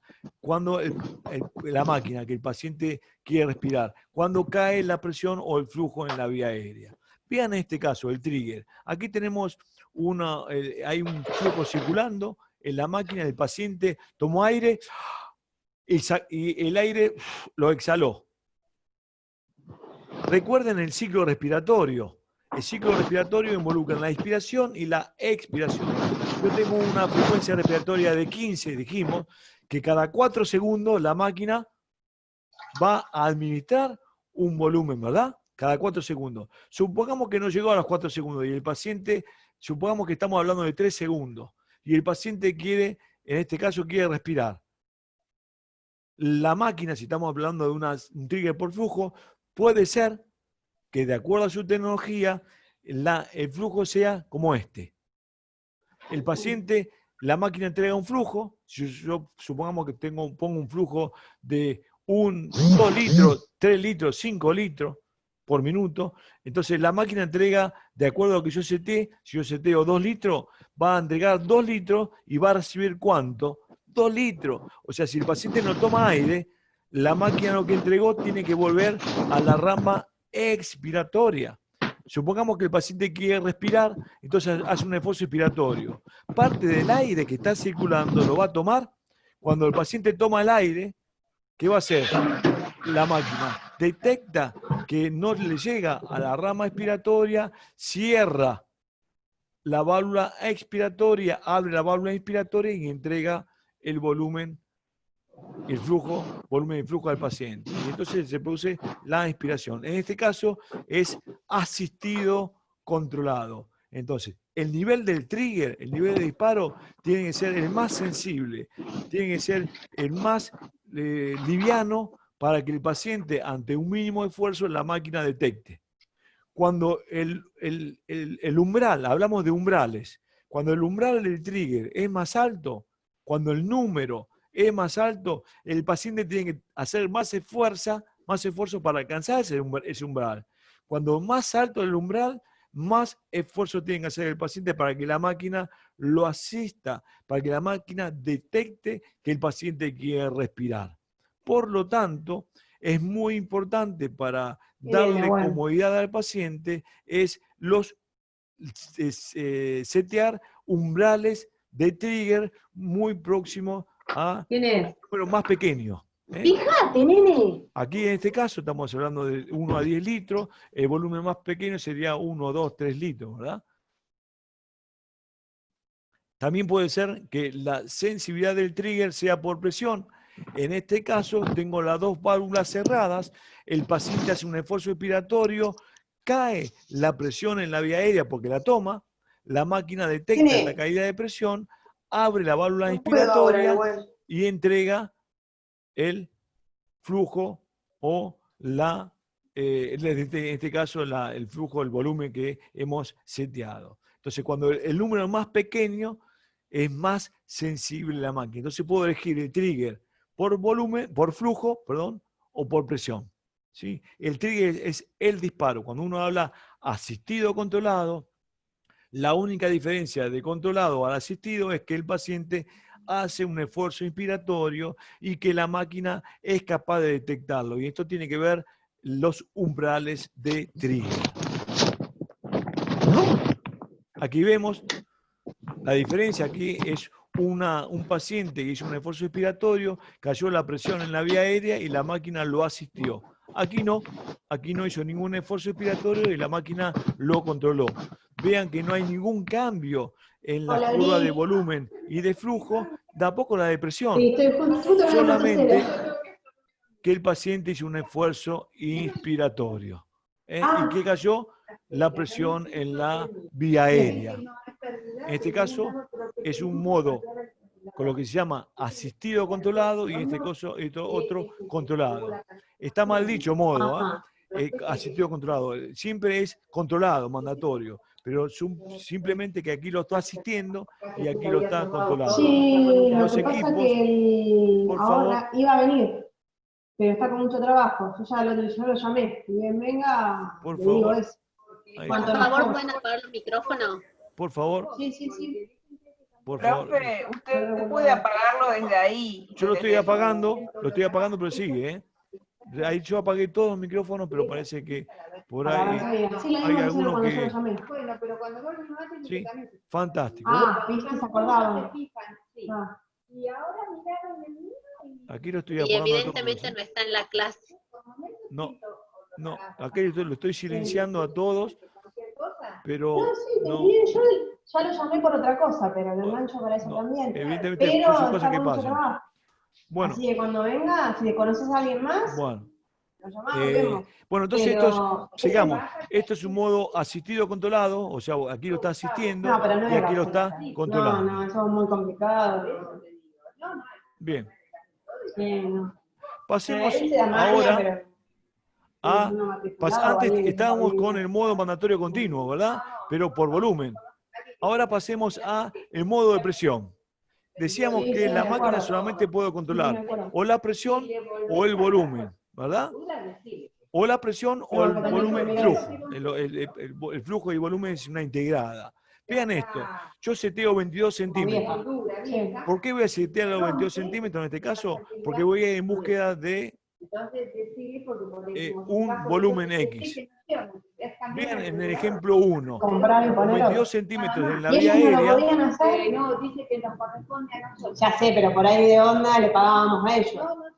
increíble, no lo puedo ¿Y no silenciar. la puede bloquear o eliminar del sacar del grupo? grupo? No la puedo, no.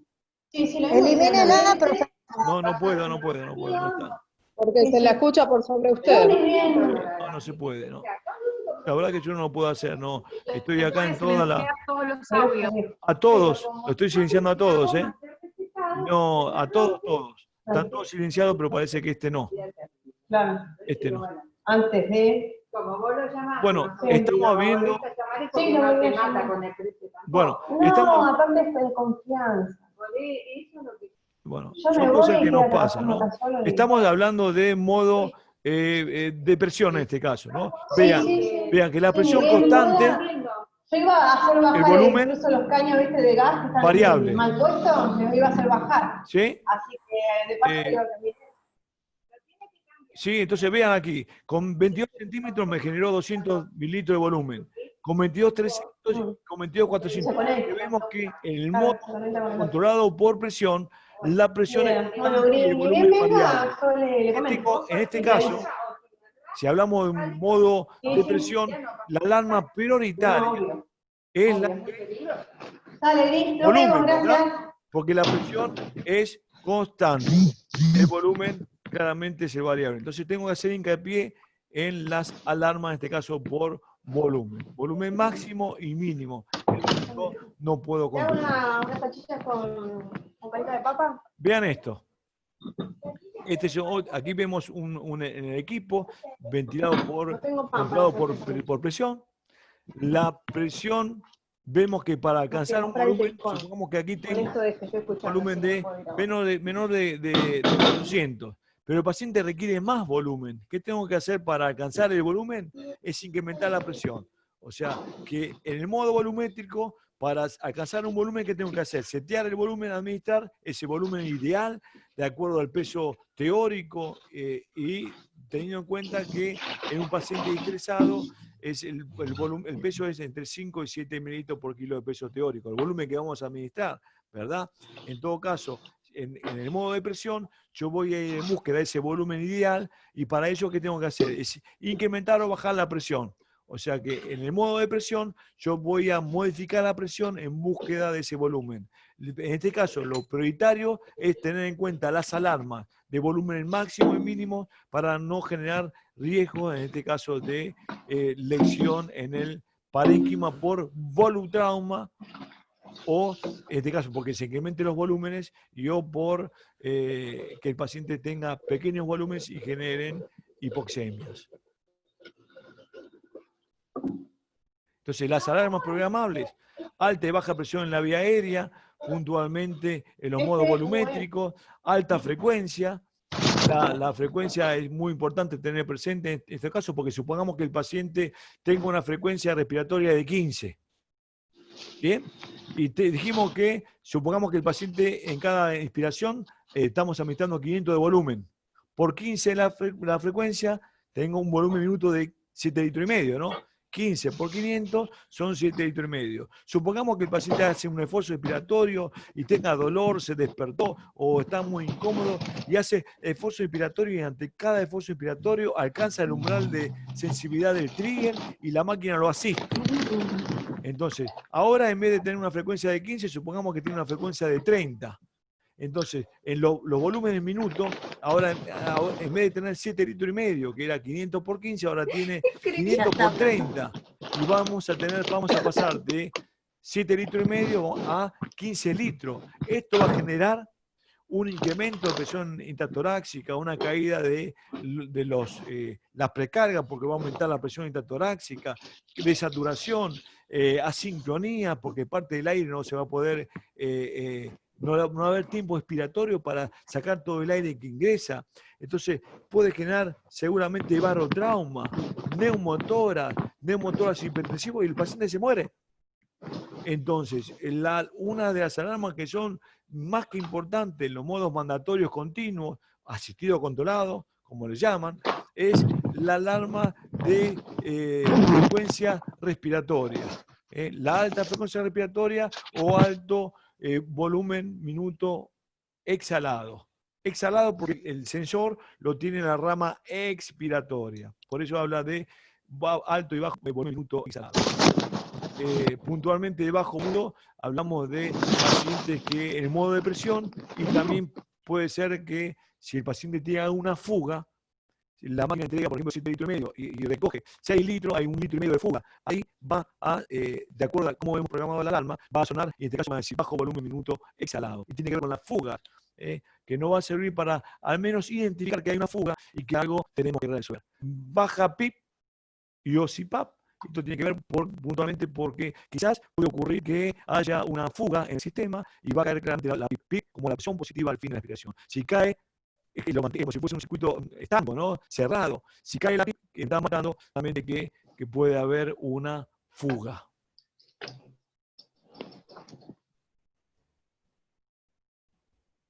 Y bueno, como conclusión, estos son temas enormes para trabajar, son temas cada punto que tocamos da para una charla específica, por lo menos con el mismo tiempo que estamos desarrollando de manera general. Uno podría, como una conclusión, podría sostener que el ventilador mecánico es un equipo de sostén vital.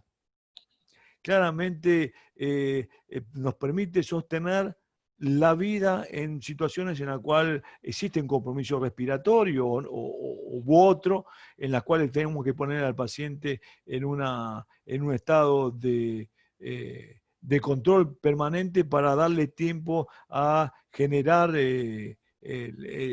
puntualmente la recuperación de este paciente.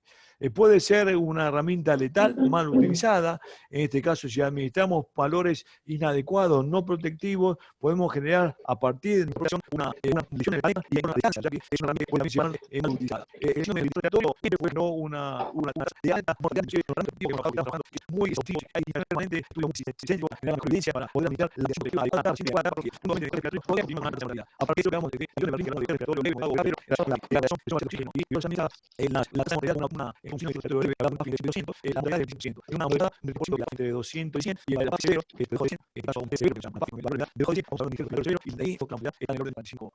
Esto claramente, para ver cambiar de cosas, tenemos que darnos, lo mismo decir, la imagen, si no hace relación constante, el compromiso, la relación poder aplicar, porque uno conoce poder, uno nunca sabe en qué momento nos encontramos en un estado sano, cada tipo de personas que hemos cuidados para que nos eliminen esos cuidados. Como personal, persona enferma, por lo tanto, el mejor es distinto para poder también recibir en el momento de esos cuidados.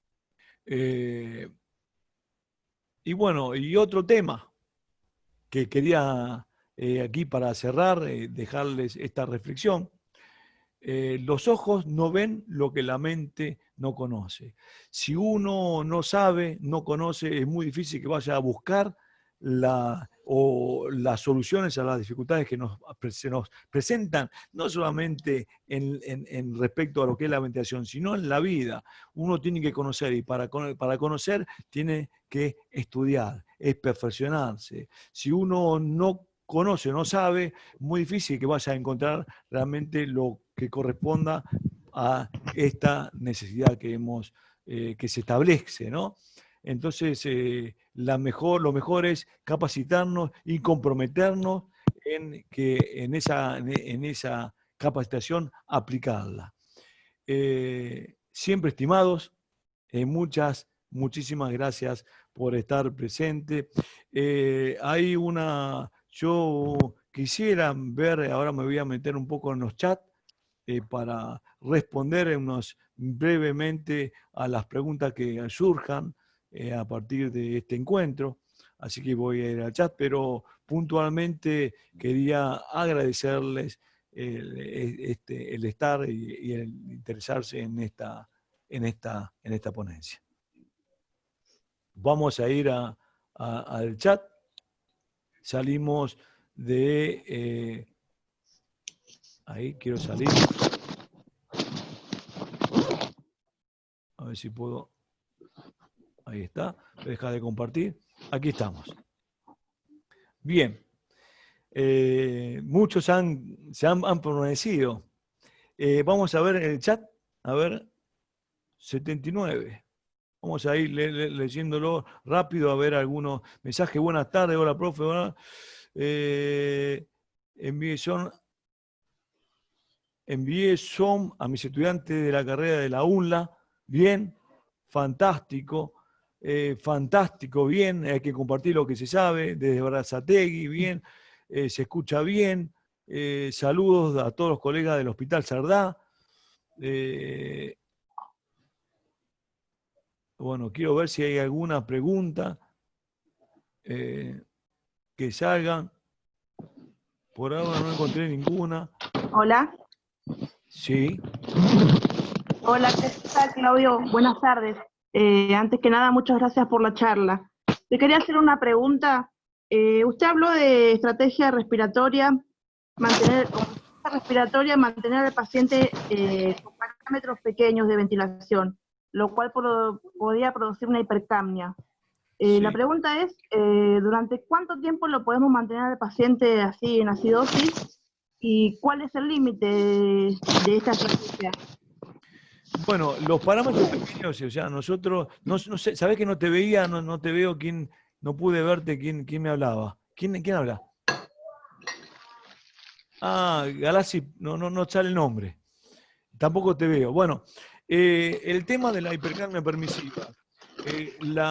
Los parámetros que utilizamos entre 5 y 7 mililitros por kilo de peso teórico, generalmente va a generar esa hipercapnia. ¿Por qué? Porque tengo, por un lado, alveolos reclutados y otros colapsados. Yo tengo que ventilar los alveolos que están reclutados. Los que están colapsados van a mantener colapsados. Si yo mantengo volúmenes ideales, como si el pulmón sano, esos alveolos que están reclutados se van a sobredistender y van a generar rotura o volutrauma, aumento de volúmenes, y voy a generar lesión. Entonces yo voy a proteger inicialmente a tu pregunta los porqué de esos volúmenes pequeños para proteger ese pulmón que está sano, esa porción del pulmón sano. Ahora, o bien, ¿cuánto tiempo voy a permitirme la hipercapnia? Primero yo lo que tengo que hacer es cuidar ese pulmón. Si yo voy a generar estrategias, muchas estrategias del pulmón abierto, yo puedo ir reclutando en el pulmón, generando lo que se llaman maniobras de reclutamiento, que no hemos trabajado hoy, que son complejas de realizar, que la tienen que realizar personas muy entrenadas, porque si uno realiza maniobras de reclutamiento con presiones muy elevadas, puede provocar roturas en el alvéolo, generar barotrauma, neumotora, y eso sería una tragedia para un paciente COVID, porque también generaría mayores riesgos infectológicos al colocar un tubo de tórax, a generar mayor exposición de aerolización. Por lo tanto, las maniobras de reclutamiento se tienen que hacer y no están recomendadas en pacientes COVID, en este tipo de pacientes. Y por eso hay que trabajar puntualmente, con otro tipo de ventilación. Reacción IE invertida, donde el tiempo expiratorio son mayores que los expiratorios. Pausas inspiratorias para lograr que el volumen que estamos administrando que esté más tiempo dentro del alvéolo y que permita la hematosis. Colocar al paciente en posición pronar, o sea, yo tengo un paciente boca arriba, de cúbito supino, al pronar el paciente, lo que yo voy a lograr que en la parte dorsal y la parte de decúbito que antes no se ventilaba. ¿Y por qué no se ventilaba? Por el propio peso del pulmón y el corazón colapsa a nivel alveolar, la zona de declive bajas y el propio abdomen que empuja en la expiración hace que esta zona estén permanentemente colapsadas. Recordemos que los pacientes que están en ventilación mecánica por COVID, hay muchísima porcentaje de estos pacientes tienen obesidad, son obesos, tienen mayor masa abdominal y esto provoca en la expiración, teniendo este tipo de pacientes sedados profundamente, provocan colapso en la zona dorsal. Por lo tanto, una estrategia sería la pronación. Entonces, como estrategia para ventilar en un paciente estresado es pronar de manera pronta, precoz. ¿Y cuál sería la manera precoz? Uno utiliza, por ejemplo, la PAFI.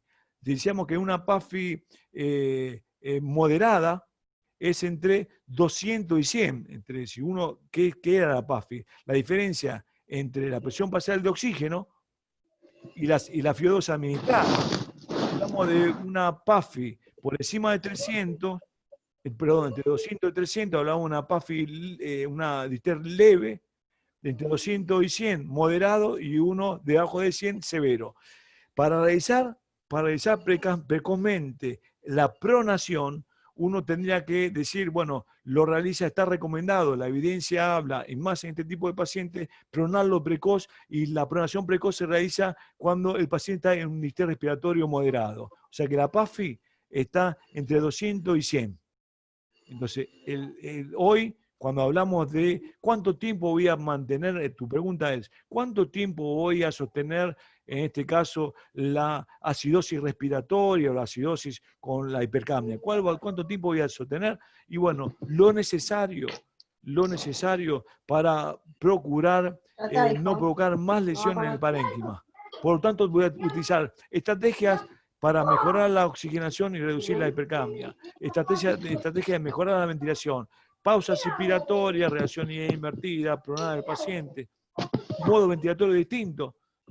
Mantener un modo de presión constante para que se vaya a mantener una presión media en la vía aérea superior, que se vaya abriendo ese pulmón y al abrirlo va a haber un mejor intercambio de gases. O sea, hay que trabajar mucho, ver todas las herramientas que tenemos y procurar implementarla y la mejor herramienta que responda el paciente. No todos los pacientes responden con la misma estrategia.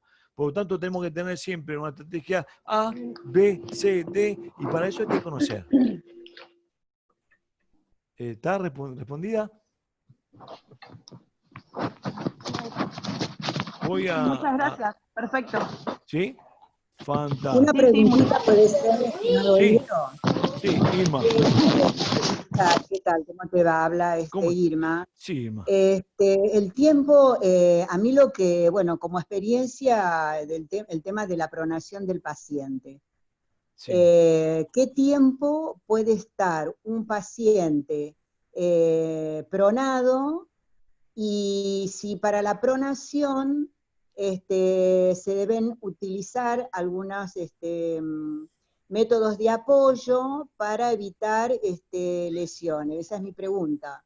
Bueno, la pronación, tenemos que pensar que no todos los pacientes se pueden pronar. Un paciente que está con un embarazo elevado no lo podemos pronar. Un paciente que tiene inestabilidad de la columna, tampoco.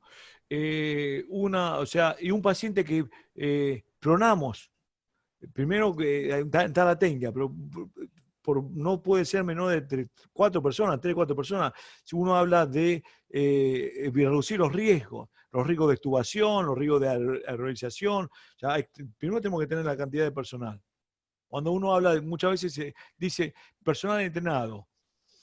El personal entrenado se tiene que entrenar. ¿Y cómo se entrena? Haciendo. Por lo tanto, eso no sería una excusa de que no haya un personal entrenado para no comenzar a pronar. Entonces, tenemos que tener en cuenta el número, claramente, inicialmente el número que tiene que ser suficiente para pronar. La persona que pueda ser pronada, en este caso, los tiempos, hay protocolos que hablan. Empecemos. Si yo prono al paciente y al pronar, si el paciente comienza una inestabilidad, que cae la saturación, que cae la frecuencia respiratoria, la oxigenación, que si el paciente se hipotensa, que cambia, que vemos que hay claros cambios hemodinámicos, el paciente no lo puedo sostener en la pronación. O sea, si yo lo prono y no hay ningún cambio, tengo que darle tiempo, horas de estar pronado. ¿Cuánto tiempo va a estar pronado? Y bueno, hoy se está hablando de entre 18, 20, 22 horas. Estar pronado. ¿Cuánto puedo dejar pronado? Sí, claramente. Puedo hacer ciclos de rotarlo o cambiar parte de la posición. No tiene por qué estar en el cúbito dorsal nuevamente. Rotar parte de cambio de posición y volver a pronar por tanto cuidado de las úlceras, ¿verdad? Tenemos que realizar el cuidado de las úlceras por presión. Y puedo realizar hasta, es lo que se está trabajando, hasta 15 ciclos, estamos hablando de 15 veces la pronación para lograr el resultado. Muchas veces la pronación se obtiene el resultado casi en 3 o 4 horas, se empiezan a obtener resultados. Otros tardan mucho más para que se empiecen a reclutar los alveolos. Por lo tanto, parte de esa estrategia, cuando uno habla de tiempo, no debería ser menor a los 18 o 20 horas de cambio de pronación y se pueden repetir en ciclos de hasta 15 veces. Si vos repetís en que hasta 15 veces y no hay cambio, y evidentemente la pronación no está resultando. Con respecto a al manejo de la pronación y qué tenemos que realizar, al paciente inicialmente, si acá tengo el ventilador, lo tengo que poner próximo al ventilador, ¿sí? Con la cara mirando al revés. Para eso tengo que generar todo, traer todo lo que tenga que ver con las tubos, las guías, ver todo lo demás. Cambiar, que tenga suficiente largo para que no traccione nada, ¿verdad? Entonces traigo al paciente próximo al ventilador, con la cabeza mirando opuesta al ventilador. ¿Sí? El que va a manejar la pronación es el que va a fijar la cabeza, que sostiene la cabeza y el tubo para evitar riesgo de que se salga. Entonces, bien próximo al paciente, con la cabeza mirando opuestamente al ventilador. Entonces, primero se gira 90 grados, se ve que esté todo de manera adecuada y que no haya ninguna tracción, la cabeza ya va a quedar mirando para el otro lado, cerca del ventilador. Entonces se gira, después se prona y queda la cabeza próxima al ventilador, ¿verdad? Se va alejando y queda próxima al ventilador. Esta maniobra se debe hacer por pasos, justamente para evitar riesgos de que se traccione y que uno pierda un acceso central y todo demás. Se coloca a nivel del tórax una almohada, puntualmente más en el tema de la mujer, para proteger las mamas por el tema del colapso, y a nivel de lo que son caderas, del fémur, perdón, de la cadera, en el caso de los hombres, más puntualmente para proteger los genitales, para evitar lesión por compresión y edema. Entonces, a nivel superior, a nivel de cadera, ponemos apoyo. Después vamos cambiando, la cabeza se va cambiando de posición, justamente, y los brazos en nadador, del lado que está, ¿sí? se va rotando más generalmente del lado que está girada la cabeza arriba. Pero se van modificando los brazos, se ponen apoyos puntualmente para evitar la lesión por decúbito. ¿Funciona? Sí que funciona. ¿Cómo hay que hacerlo? De manera precoz. Mejor precoz que tardía. Antes la posibilidad de colocar a los pacientes en esta posición, se utilizaba esta posición como último recurso. Hoy se utiliza como parte de primer recurso. Es mejor precoz que tarde. Las respuestas siempre son mejores. Son más, o sea, oportunamente realizándolo, claramente se obtiene el mejor resultado. Muchísimas gracias, estimado. O sea que hoy en tiempos de COVID, este es un nuevo método, vamos a decir, muy importante, en el cual el equipo que especializado también tiene que tener destrezas en cuanto al conocimiento de pronación y manejos de otras posibles riesgos, como por ejemplo la extubación, el cuidado de la piel, el apoyo y demás. Así que la verdad que para mí fue muy importante esto porque, bueno, si bien hace bastante tiempo estoy un poco bastante aislada del tema de la práctica directa de pacientes de asistencia respiratoria, pero sí en estos momentos nosotros como docentes en el campo virtual, diría, estos espacios tenemos que enfatizarlo mucho para que los alumnos puedan a futuro de algún modo ser personales idóneos, entre comillas, ¿no? Porque esto se requiere de una especialidad para poder ayudar al otro. Así que para nosotros realmente, yo le agradezco muchísimo, o te agradezco, diría, este espacio, porque realmente en estos momentos las universidades están totalmente cerradas y tenemos un problema con los chicos que tienen que cursar las prácticas, por ejemplo, en asistencia respiratoria, con la modalidad en estos momentos del COVID, toda la problemática que en estos momentos nos encontramos acá en la provincia de Buenos Aires, en el partido de Loma Zamora. Así que yo sinceramente te agradezco muchísimo. A mí esto me sirve mucho, si bien soy una población grande, porque ya tengo 68 pirulos, pero bueno, esto realmente a mí me sirve muchísimo como para continuar motivando y reflexionando esta nueva, desafíos que nos enfrentamos los enfermeros, ¿no? Muchísimas gracias, Ibero. Muy amable. Bueno, solamente para hacer a lo que agradezco tus palabras, solamente para no haya, digamos, no confusión, pero puntualmente esto, lo de la pronación no es nuevo, ya viene siéndose de hace mucho tiempo, es siempre, claramente cuando hablamos de los riesgos de extubación y los riesgos de estas posibilidades de que generen, porque recuerden que para poder pronar un paciente estamos hablando de 3 y 4 personas mínimo, y a veces para pacientes que en este caso, este tipo de población que son obesos, más todavía, tenemos que tener el número suficiente. Si el número suficiente no está, lamentablemente no podemos pronar.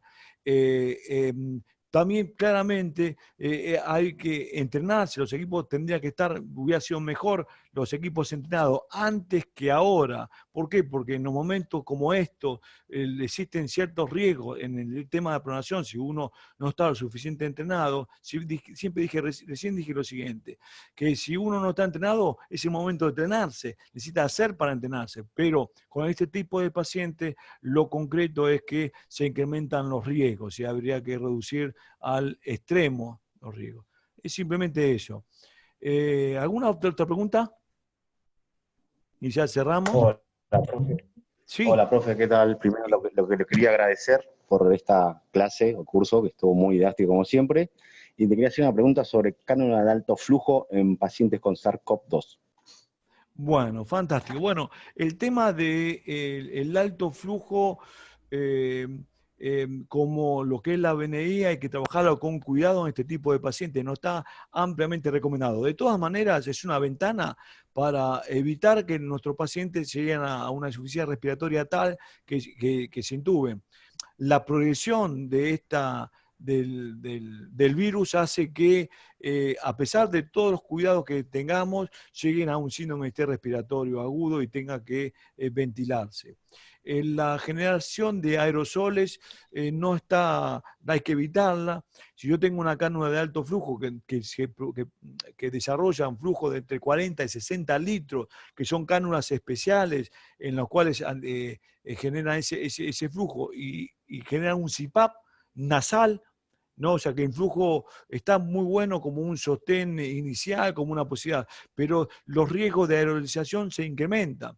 Por lo tanto, si yo tengo que colocar una cánula de alto flujo, tendría que hacerlo en un espacio protegido, cerrado, y con el paciente con un barbijo colocado arriba de esa cánula de flujo para que el paciente respire. A pesar de eso, pueden haber claramente que se generan aerosoles porque los flujos son permanentes y mayores, pero de esa manera puntualmente se contienen un poco más. Hay estudios en los cuales se ha trabajado respecto de si administrar alto flujo o no, y hay algunos que hacen la salvedad con este tema de poder administrarlo con parte de estos cuidados, para justamente evitar de lo posible la progresión o como un elemento de sostén para evitar lo que es la intubación. En otros lugares de Europa, donde hubo gran dificultad en cuanto a muchos pacientes para estar ventilados, y para evitar lo que era la intubación y el tiempo, se usó BNI con lo que llaman los helmets o cascos cerrados para justamente reducir los riesgos de aerolización. Pero puntualmente como el BNI y el alto flujo en líneas generales no está recomendado, pero se podría utilizar en medida de sostén inicial, utilizando como, ya voy a repetir, un espacio cuidado con el personal, con los EPP de tercer nivel, o sea, donde reduzcamos los riesgos de contagio, ¿no? Admite cuidados cerrados, ¿no? Eso sería un poco lo que estaba hablando de alto flujo con respecto a las recomendaciones, ¿no? Sí, Claudio, clarísimo todo, ¿eh? Con presión negativa, como lo aclaraste en un principio, sería lo ideal. Si tengo presión negativa, ese tema de alto flujo estaría, pero recontra, sin problema, porque quedaría dentro de una habitación y no habría ninguna posibilidad de que se pueda aerolizar externamente. Ingresar a la habitación con todo cuidado y es un poco, se reduce ampliamente los riesgos infectológicos, ¿no? Sí, tal cual. Muchas gracias, profe. Como siempre, un crack. Fantástico. ¿Cerramos? ¿Sí? Claudio. Sí, Sebastián. ¿Estás? Sí, te escucho, sí. Claudio, te quería agradecer, soy yo. Sebastián, acá, te veo. Sí. Primera línea de batalla, igual que vos. Ni el COVID nos para, Claudio. Gracias por tu tiempo, una vez más. Y bueno, veo que nuevamente tuvimos casi 100 personas, así que bueno, y a todos los camaradas que están ahí del otro lado, es compañeros nuestros. Está Irma Susana, que te hizo algunas preguntas también ahí. Y bueno, hemos compartido años ya, del año 2009, 2008 más o menos, te vengo siguiendo, así que bueno, un año más. Así que bueno, gracias por tu tiempo. Y bueno, tus explicaciones son muy finas. Yo creo que año tras año has ido curtiéndote cada día más, digamos. Sos como el vino, Claudio. Sos como los vinos de Mendoza. Estás cada día con más conocimiento y bueno, la importancia de transmitir a los profesionales y muchos estudiantes también que nos están siguiendo y camaradas de la especialidad en cuidados críticos relacionados al COVID. Así que bueno, gracias, y bueno, hasta la próxima será. A cuidarse. Gracias a todo el equipo de gestión del hospital, muchas gracias por este espacio. Chau, chau, chau. Gracias, Susana. Chau, chau. Chao, chao. Chao. Hasta luego, Claudio.